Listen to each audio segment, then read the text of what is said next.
Paul talks a lot about the resurrection. How would you say he positions it? Because now we get beyond Jesus and the early disciples, and we get into Gentile world and things. How's Paul, setting and positioning the gospel and positioning the resurrection as we think about? And I think this will lead us into some of our disciple-making culture conversation as well.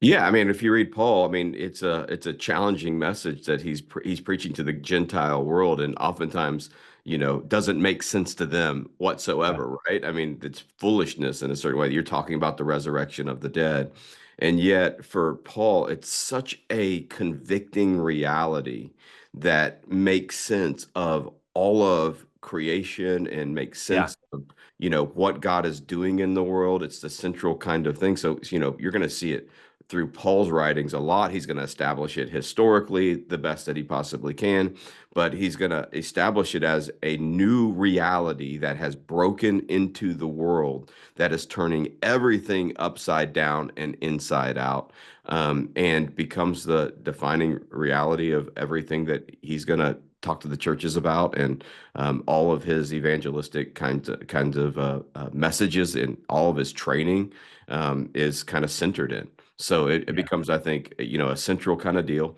yeah, A lot yeah, of times they're throwing him out because, like, who is this babbler? What it doesn't make yeah, sense what he's yeah, talking about. Yet, yeah, yet because he's experienced the resurrected Jesus on the road to Damascus, you know, uh, Saul, Saul, why are you persecuting me? He's had his own kind of resurrection experience with Jesus, and it has drastically changed his life. I mean, you couldn't talk about a bigger 180 in life than, yeah.